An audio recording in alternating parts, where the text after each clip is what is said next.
Hello everyone, I am Priyanka Gaur. Welcome back to my channel learning with pace.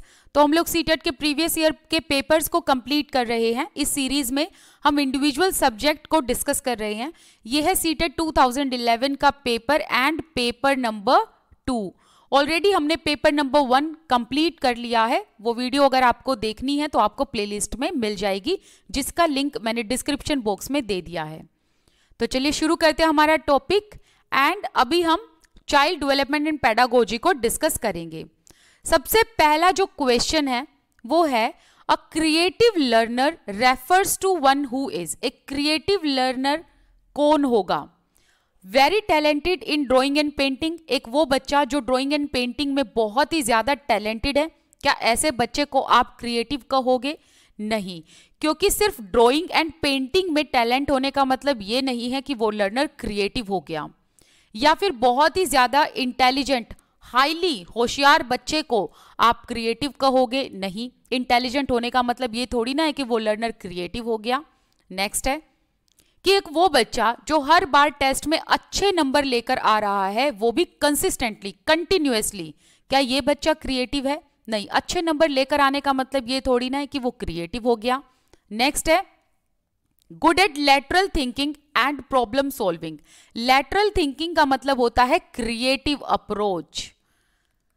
ठीक है, तो एक ऐसा बच्चा जो हमेशा क्रिएटिव अप्रोच रखता है, प्रॉब्लम को सॉल्व करता है एंड प्रॉब्लम को नए तरीके से देखता है और उसको सॉल्व करने की कोशिश करता है, तो इसी बच्चे को हम क्या कहेंगे कि वो क्रिएटिव लर्नर है। नेक्स्ट क्वेश्चन देखिए, individual learner differ from each other in. Individual learner एक दूसरे से किस तरीके से अलग होते हैं? पहला ऑप्शन है principle of growth and development. Next है रेट ऑफ डेवलपमेंट।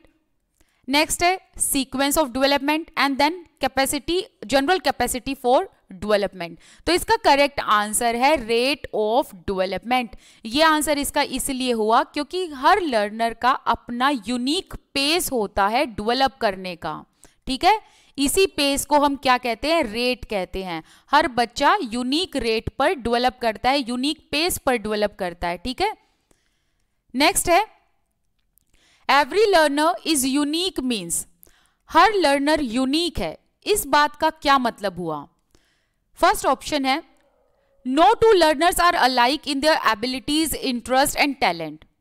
कि जो लर्नर्स हैं उनकी अपनी एबिलिटी होती है, इंटरेस्ट होते हैं, टैलेंट्स होते हैं, कैपेबिलिटीज होती हैं, इसीलिए हर लर्नर यूनिक है। नेक्स्ट ऑप्शन है learners do not have any common qualities nor do they share common goals. कि हर लर्नर के यूनिक होने का मतलब ये है कि जो लर्नर्स हैं उनकी कॉमन क्वालिटीज नहीं होती है, ना ही वो कॉमन गोल्स को शेयर करते। A common curriculum for all learners is not possible. कि एक कॉमन पाठ्यक्रम, एक ऐसा करिकुलम जो सभी बच्चों के लिए एक जैसा हो, ये चीज पॉसिबल नहीं है। या फिर ये कह लो कि जो हिट्रोजिनस क्लास है, हिट्रोजिनस क्लास का मतलब है जिसमें सभी प्रकार के लर्नर हो, कुछ फास्ट भी हैं, कुछ मॉडरेट लर्नर भी हैं, तो कुछ स्लो लर्नर हैं। तो सभी लर्नर जो कि एक ही क्लास में हो, उन सभी का पोटेंशियल डेवलप करना इम्पॉसिबल है। क्या ये मतलब हुआ इस बात का? तो स्टेटमेंट देखो, स्टेटमेंट है every learner is unique, her learner unique है। तो दैट मीन्स कि वो यूनिक इसीलिए है क्योंकि सबकी अपनी एबिलिटीज हैं, कैपेबिलिटीज हैं, इंटरेस्ट हैं, टैलेंट्स हैं। ठीक है, तो इसका आंसर हुआ ऑप्शन नंबर 1। नेक्स्ट क्वेश्चन है कंस्ट्रक्टिविज्म एज अ थियरी। तो जितने भी कंस्ट्रक्टिविस्ट थे उनका कहने का मतलब ये था कि भाई बच्चा जो है ना वो अपने ज्ञान का निर्माण खुद कर लेता है, अपने ज्ञान को खुद कंस्ट्रक्ट कर लेता है। ठीक है, तो ऑप्शन देखिए, कंस्ट्रक्टिविज्म कैसी थियरी है जिसने इमिटेशन के रोल को फोकस किया? नहीं। नेक्स्ट है क्या इन्होंने ये कहा कि भाई बच्चा जो है अपने ज्ञान का निर्माण, संसार का निर्माण खुद ही कर लेगा? या फिर कंस्ट्रक्टिविज्म थियरी में इंफॉर्मेशन को मेमोराइज करने पर ज्यादा फोकस दिया गया? नहीं। नेक्स्ट है कंस्ट्रक्टिविज्म में क्या टीचर का ज्यादा रोल है डोमिनेंट? नहीं, इसमें स्टूडेंट्स का रोल डोमिनेंट है। तो इसमें जो करेक्ट आंसर है ऑप्शन नंबर 2। चलिए नेक्स्ट क्वेश्चन देखते हैं। Development of concept is primarily a part of. Development of concepts, concepts का मतलब ये है कि एब्स्ट्रैक्ट आइडियाज, ठीक है। तो अगर कॉन्सेप्ट का डेवलपमेंट हो, दैट मींस एब्स्ट्रैक्ट आइडियाज का जब डेवलपमेंट हो जाता है बच्चों में, तो ये किस चीज का पार्ट होता है? इमोशनल डेवलपमेंट का, इंटेलेक्चुअल या फिजिकल या फिर सोशल डेवलपमेंट का। तो देखो एब्स्ट्रैक्ट आइडियाज कहाँ आते हैं? आपके माइंड में आते हैं। माइंड का मतलब क्या है? आप यहां पर कॉग्निटिव की बात कर रहे हो। कॉग्निटिव किससे रिलेटेड है? इंटेलेक्चुअल से रिलेटेड है। तो हुआ ना answer option number 2। Next question देखिए, heredity is considered as a dash social structure, primary, secondary, dynamic या फिर स्टैटिक। तो आंसर हो गया स्टैटिक। क्यों हुआ? स्टैटिक का मतलब होता है स्थिर होना, तो हेरिडिटी क्या है? फिक्स है। स्टैटिक का मतलब भी क्या है? फिक्स है, जिसमें कोई चेंज नहीं होता। यहां पर मैं एक एग्जांपल देती हूं, जैसे कि आपकी आईज का कलर ब्राउन है एंड ये कलर आपको अपने पेरेंट्स से या अपने एंसेस्टर से मिला है। तो जो आपको आईज का कलर मिल गया हेरिडिटरी, तो वो अब चेंज थोड़ी ना हो सकता है, वो तो फिक्स हो गया ना। तो फिक्स ही क्या होता है? स्टैटिक होता है। तो इसीलिए हेरिडिटी क्या होता है? स्टैटिक होता है। जो चीज आपको मिल गई वो मिल गई। नेक्स्ट है, the most intense and crucial socialisation takes place. तो आपको यह बताना है कौन सी स्टेज में जो बच्चे का सामाजिकरण होता है वो बहुत ही इंटेंस एंड क्रूशियल होता है। पहला ऑप्शन है, एक इंसान की throughout the life socialisation intense and crucial होता है। नहीं। नेक्स्ट है ड्यूरिंग अडोलेसेंस। यस, यही एक डिफिकल्ट स्टेज होती है जिसमें सारी चीजें डिफिकल्ट होती है ना। ये स्टेज पार करनी थोड़ी सी मुश्किल हो जाती है। तो अडोलेसेंस इसका सही आंसर है। नेक्स्ट देख लेते हैं, ड्यूरिंग चाइल्डहुड या ड्यूरिंग अडल्टहुड। तो इसमें जो करेक्ट आंसर हुआ वो हुआ ड्यूरिंग अडोलेसेंस। अडोलेसेंस एक डिफिकल्ट एज होती है और इसमें सोशलाइजेशन जो है वो मोस्ट इंटेंस एंड क्रूशियल होता है। नेक्स्ट क्वेश्चन देखिए, हेल्पिंग लर्नर टू रिकैपिचुलेट और रिकॉल, इसका मतलब होता है याद करना। What they have already learned is important because. अब क्वेश्चन का मतलब देखो, क्वेश्चन में ये कहा है कि लर्नर्स ने ऑलरेडी जो याद कर लिया है उसको दोबारा से रिकैपिचुलेट कराना, रिकॉल कराना, याद कराना क्यों इंपॉर्टेंट है। ठीक है, तो क्वेश्चन समझे ना कि बच्चों ने जो ऑलरेडी पढ़ लिया, याद कर लिया, उसको दोबारा से रिकॉल कराना क्यों इंपॉर्टेंट है। अब ऑप्शन देखिए, ये इसलिए इंपॉर्टेंट है कि भाई किसी भी क्लासरूम इंस्ट्रक्शन में कन्वीनियंट तरीके से बिगनिंग हो सकती है, शुरुआत हो सकती है, या फिर बच्चों को दोबारा से रिकॉल कराना, याद कराना इसलिए जरूरी है कि बच्चों ने जो ऑलरेडी प्रायर नॉलेज ले ली है उस नॉलेज को वो न्यू इंफॉर्मेशन के साथ रिलेट करके अपनी लर्निंग को एनहेंस करेंगे, या फिर जो ओल्ड लेसन्स हो चुके हैं उनको रिवाइज करने का यही बेस्ट तरीका है कि उनको रिकॉल कराओ, या फिर रिकॉल एंड रिकैपिचुलेशन से बच्चों की मेमोरी इंक्रीज होती है, लर्निंग स्ट्रेंथन अप होती है। तो इसका करेक्ट आंसर है ऑप्शन नंबर 2। ये आंसर करेक्ट कैसे है? देखिए, बच्चों ने जो ऑलरेडी लर्न कर लिया, दैट मीन्स उनके पास ऑलरेडी नॉलेज आ गई जिसे हम कहेंगे प्रायर नॉलेज। ठीक है, अब आपने उनको दोबारा से याद कराया तो बच्चे अब प्रायर नॉलेज के साथ न्यू इंफॉर्मेशन को रिलेट करेंगे, इससे उनकी जो लर्निंग है वो एनहेंस होगी। तो इसीलिए option number 2 would be the correct one. Next है, अकॉर्डिंग टू पियाजे जो फर्स्ट स्टेज ऑफ डेवलपमेंट है, दैट मीन्स अबाउट 2 इयर्स, इस एज में बच्चा कैसे बेस्ट लर्न करता है? अपने सेंसेस से, या फिर न्यूट्रल वर्ड्स को अंडरस्टैंड करके, या फिर एब्स्ट्रैक्ट मैनर में सोच के, या फिर वो जो है newly acquired knowledge of language को अप्लाई करता है। तो ये तो बच्चा नहीं कर सकता बिल्कुल भी। एब्स्ट्रैक्ट भी बच्चे में नहीं होती है, अभी बच्चे में समझ भी नहीं है, 2 साल का बच्चा है। तो आंसर क्या होगा? Senses, by using senses. ठीक है ना, अपनी इंद्रियों का प्रयोग करके। नेक्स्ट है, theory of learning which totally and only depends on observable behavior is associated with the theory of learning? बहुत इजी क्वेश्चन है, यहीं से आपको इसका आंसर समझ में आ जाना चाहिए। देखो ये कहा गया है थियोरी ऑफ लर्निंग, ठीक है, जो कि किस पर डिपेंड है? ऑब्जर्वेबल बिहेवियर पर, मतलब बिहेवियर को ऑब्जर्व करने पर। ये कौन सी थियोरी ऑफ लर्निंग कहलाई जाएगी? कॉग्निटिव, डेवलपमेंटल, बिहेवियरिस्ट या कंस्ट्रक्टिविस्ट? देखो बिहेवियरिस्ट इसका करेक्ट आंसर होगा। बिहेवियरिस्ट में पैवलोव को याद करो। पैवलोव ने जो डॉग का एक्सपेरिमेंट किया था, तो डॉग के बिहेवियर को उसने क्या किया था? ऑब्जर्व किया था। तो यहीं से आपको जो है समझ में आ जाना चाहिए। तो ये एक तरीके का कीवर्ड है यहाँ पर, ऑब्जर्वेबल बिहेवियर। तो ये है बिहेवियरिस्ट थियोरी ऑफ लर्निंग, जिसमें क्या किया जाता है? बिहेवियर को ऑब्जर्व किया जाता है। नेक्स्ट क्वेश्चन है, multilingual character of Indian society should be seen as? तो इंडियन सोसाइटी में मल्टीलिंगुअल कैरेक्टर को कैसे देखा जा सकता है?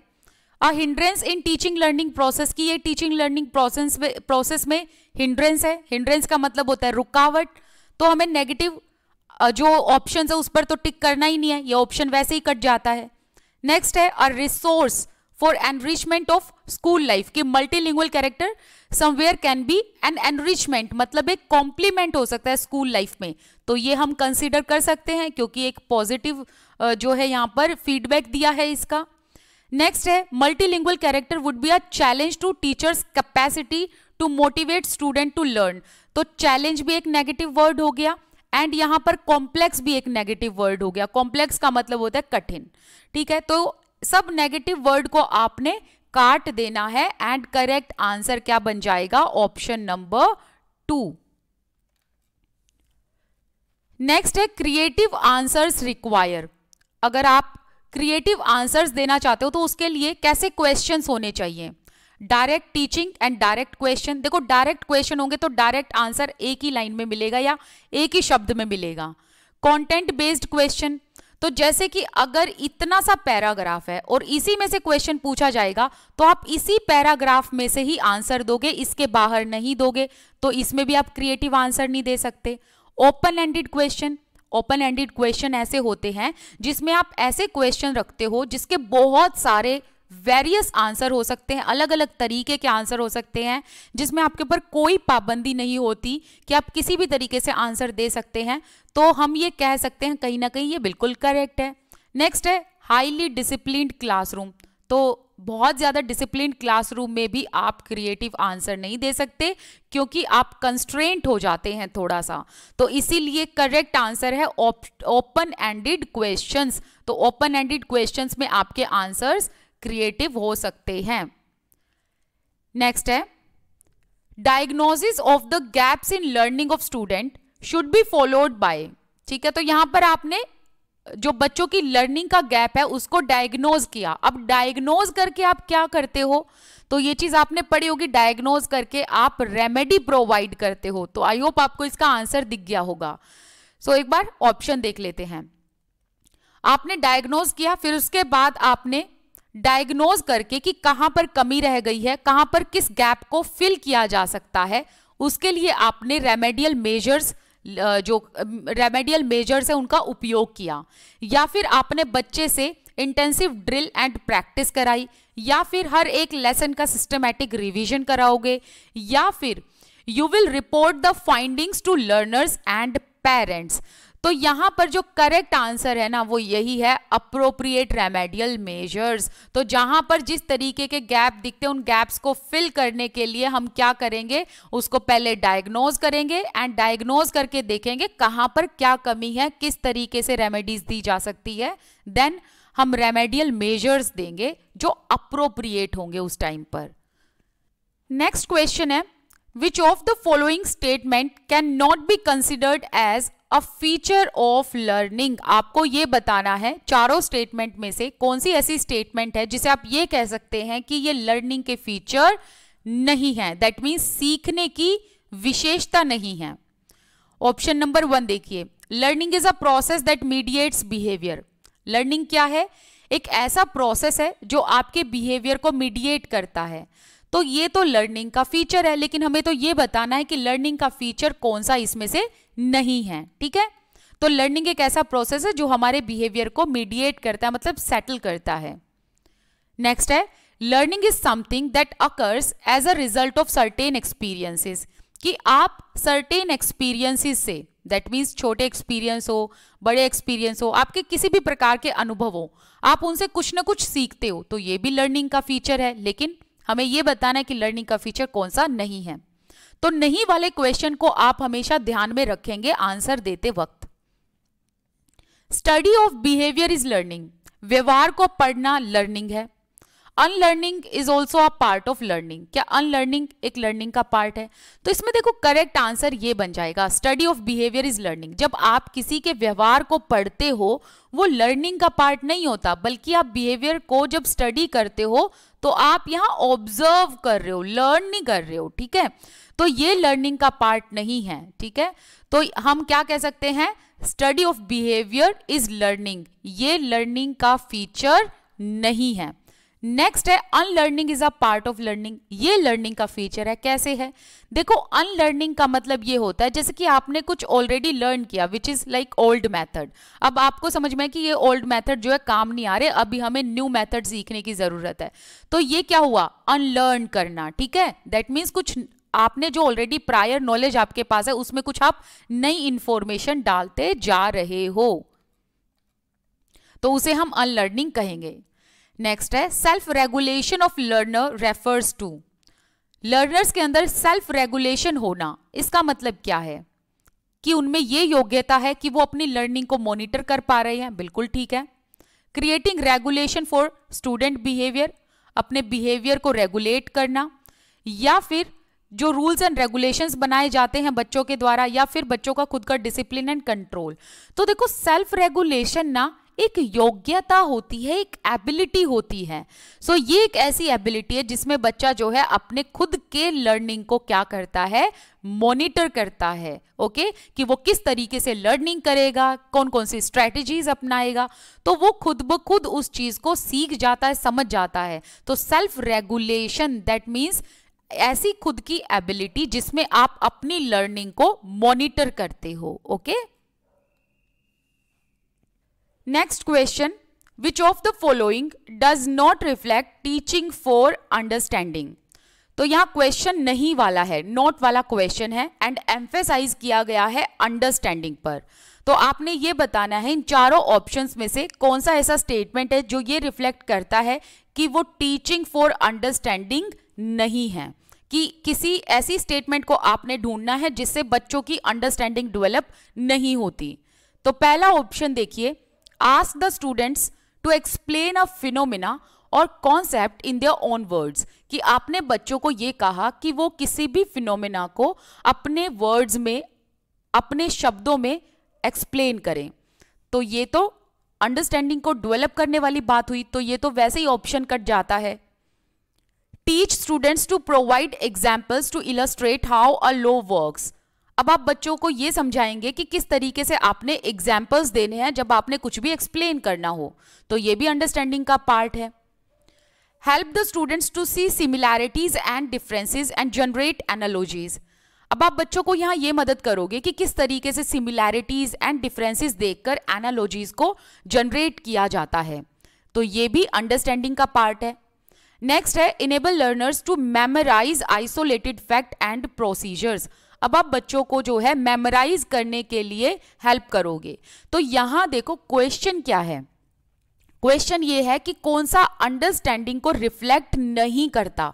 अंडरस्टैंडिंग का मतलब है जिसे हम ये कहेंगे कि समझना, ना कि रटना या याद करना, एंड यहां पर मेमोराइज आ गया। तो मेमोराइज जो है ना ये एक नेगेटिव वर्ड है एंड ये अंडरस्टैंडिंग को रिफ्लेक्ट नहीं करता, तो यहां पर फोर्थ जो ऑप्शन है वो करेक्ट हो जाता है। एंड इस चीज को अगर आपने और बेटर तरीके से समझना है तो ब्लूम्स टैक्सोनॉमी पढ़ लेना, ठीक है, वहां पर अच्छे से मैंने इसको बताया हुआ है, what is knowledge, what is understanding, ठीक है। नेक्स्ट क्वेश्चन देखिए, विच of the following statement is true about learning, learning के बारे में कौन सी स्टेटमेंट यहां करेक्ट है। Error made by children indicate that know learning has taken place, कि अगर बच्चों ने गलतियां कर दी तो हमें ये समझना है कि बच्चों को कुछ भी समझ नहीं आ रहा है, बच्चों ने कुछ भी लर्न नहीं किया है। Learning is effective in an environment that is emotionally positive and satisfying for the learner. अगर बच्चों को ऐसा एनवायरनमेंट मिले जो इमोशनली पॉजिटिव हो एंड सेटिस्फाइंग हो, तो ऐसे एनवायरनमेंट में बच्चों की लर्निंग इफेक्टिव होती है, बिल्कुल होती है। लर्निंग जो है ये इमोशनल फैक्टर से अफेक्ट नहीं होती। दैट मीन्स कि लर्निंग इमोशनल फैक्टर से प्रभावित नहीं होती। देखो, अगर इमोशनल फैक्टर की बात की जाए तो ये बहुत इंपॉर्टेंट है, क्योंकि इससे हमारी लर्निंग अफेक्ट होती है। अगर आप इमोशनल स्टेबल नहीं होगे तो आपकी लर्निंग भी नहीं हो पाएगी। तो बच्चों का इमोशनल स्टेबल होना, इमोशनल डेवलपमेंट होना बहुत जरूरी है। नेक्स्ट है, learning is fundamentally a mental activity. Learning सिर्फ एक मेंटल एक्टिविटी नहीं है। तो यहां पर जो करेक्ट आंसर बनता है वो ये है कि अगर ऐसा एनवायरनमेंट जो इमोशनल पॉजिटिव हो, सेटिस्फाइंग हो, तो वहां पर बच्चों की जो लर्निंग है वो और भी ज्यादा इफेक्टिव तरीके से होती है। नेक्स्ट क्वेश्चन है, human development is based on certain principle. ठीक है, ह्यूमन डेवलपमेंट कुछ प्रिंसिपल्स पर आधारित है, लेकिन आपको यह बताना है which of the following is not the principle of human development. इनमें से कौन सा ह्यूमन डेवलपमेंट का प्रिंसिपल नहीं है। अब डेवलपमेंट की बात हुई है, कंटिन्यूटी, तो ये तो है डेवलपमेंट का प्रोसेस, क्योंकि डेवलपमेंट कंटिन्यूअस होता रहता है एंड ये सीक्वेंस में होता है एंड ये जनरल टू स्पेसिफिक ही होता है। तो दैट मीन्स बचा क्या, रिवर्सिबल। तो रिवर्सिबल जो है ये ह्यूमन डेवलपमेंट का प्रिंसिपल नहीं है। रिवर्सिबल का मतलब है वो चीज जिसे आप रिटर्न कर सको। तो अब आप खुद देख लो, जो आपका डेवलपमेंट हुआ है, ठीक है, जो आपके हाथ पैर बड़े हैं, क्या आप उसको रिटर्न कर सकते हो? नहीं ना। तो इसीलिए यही आंसर इसका हो गया। नेक्स्ट क्वेश्चन है, the main purpose of assessment should be. Assessment का मेन पर्पज क्या होना चाहिए?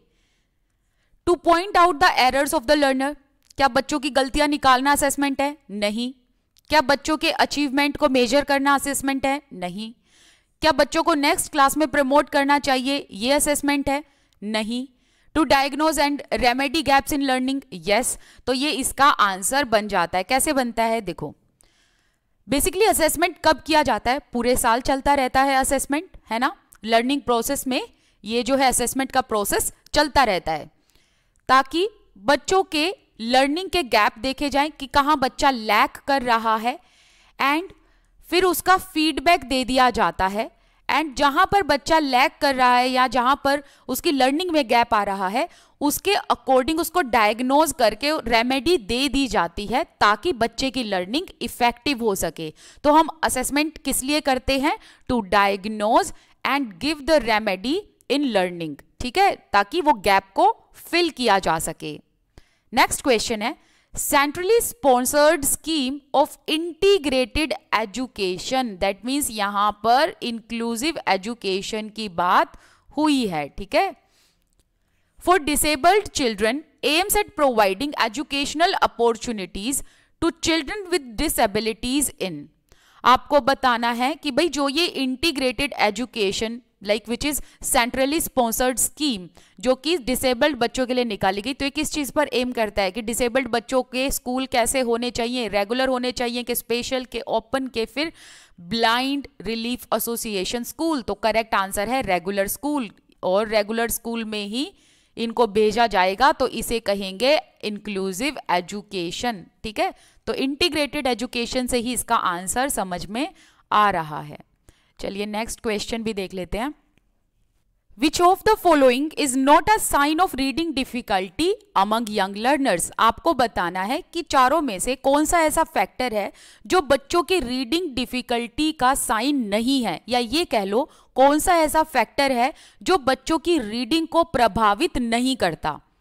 सो difficulty in letter and word recognition. देखो, reading difficulty letter and word recognition पर डिपेंड करती है, बट हमें तो ये बताना है नॉट अ साइन, तो नहीं वाला क्वेश्चन है। Reading speed and fluency, understanding words and ideas, spelling consistency. तो इसमें करेक्ट आंसर बनता है अंडरस्टैंडिंग वर्ड्स एंड आइडियाज। तो शब्दों एंड विचारों की जो समझ है ना, ये एक इस चीज का साइन नहीं है कि इससे बच्चों में रीडिंग डिफिकल्टी होगी। अदरवाइज अगर हम स्पेलिंग कंसिस्टेंसी की बात करें, रीडिंग स्पीड एंड फ्लुएंसी की बात करें, शब्दों के पहचान की अगर हम बात करें, लेटर के पहचान की अगर हम बात करें, तो ये जो है अफेक्ट करता है यंग लर्नर्स की रीडिंग को। ठीक है, नेक्स्ट क्वेश्चन है, a teacher wants the gifted children of a class to achieve their potential. एक टीचर चाहती है कि उनकी क्लास में जो भी गिफ्टेड बच्चे हैं वो अपने पोटेंशियल को अचीव कर लें। तो ये टीचर का एम है एंड इसके लिए टीचर तरह तरह के ऑब्जेक्टिव्स को अपनाएगी। अब टीचर का जो ये मेन एम है कि बच्चे अपने पोटेंशियल को अचीव कर लें, इसके लिए टीचर कौन से ऑब्जेक्टिव का यूज नहीं करेगी? Teach them to enjoy non academic activities. That means बच्चों को को स्कोलेस्टिक या जो भी पढ़ाई से अलग एक्टिविटीज हैं उनको एंजॉय करने के लिए पढ़ाएंगी, सिखाएंगी। तो ये बिल्कुल ठीक है। ठीक है, कहीं ना कहीं बच्चों की लेजर टाइम एक्टिविटीज भी होनी चाहिए। बच्चों को ये भी सिखाएंगी कि वो अपने स्ट्रेस को कैसे मैनेज करें। इसके अलावा बच्चों को उनके पीयर ग्रुप से सेग्रीगेट कर देंगी, अलग थलग कर देंगी, ताकि उनको स्पेशल अटेंशन दी जाए। एंड बच्चों को चैलेंज करेंगी कि वो अपनी क्रिएटिविटी को एनहेंस करें। तो यहां पर जो ये सेग्रीगेट वर्ड है ना, ये नेगेटिव वर्ड है। देखो, बच्चों को उनके पीयर ग्रुप से अलग करना ताकि उनको स्पेशल अटेंशन देकर उनको पढ़ाया जा सके, ये गलत है। तो सेग्रीगेशन यहां पर जो है नेगेटिव वर्ड है। तो इसका आंसर ये हो जाएगा कि टीचर इस ऑब्जेक्टिव को जो है नहीं यूज करेगी और इस ऑब्जेक्टिव से बच्चे अपने पोटेंशियल को अचीव भी नहीं करेंगे। ठीक है, बल्कि बच्चों को अगर हम सेग्रीगेट कर देंगे, अलग थलग कर देंगे उनके पीयर ग्रुप से, तो बच्चे भी डिस्ट्रैक्ट हो जाएंगे। ओके, नेक्स्ट क्वेश्चन है, which of the following is not a characteristic feature of intrinsically motivated children. Intrinsically motivated children वो होते हैं जो अंदर से ही जिनके मोटिवेशन आता है। ठीक है, जिनके पास इनर मोटिवेशन होता है। अब आपको ये बताना है, जो बच्चे इनर मोटिवेटेड हैं उनका यहां पर कौन सा कैरेक्टरिस्टिक शो नहीं होता कि ये हमेशा सक्सीड होते हैं, ये हमेशा अपने काम को एंजॉय करते हैं, इनमें हमेशा हाई लेवल ऑफ एनर्जी होती है जब भी ये कोई काम करते हैं, एंड ये हमेशा चैलेंजिंग टास्क करना पसंद करते हैं। तो इसमें करेक्ट आंसर हो गया दे ऑलवेज सक्सीड। देखो, इंट्रिंसिकली मोटिवेटेड चिल्ड्रन का मतलब ये नहीं है कि आप अंदर से ऑलरेडी मोटिवेटेड हो तो आप हर बार सक्सीड करोगे, हर बार सफल होगे। तो इसीलिए ये इसका मेन फीचर नहीं है, इसका कैरेक्टरिस्टिक नहीं है।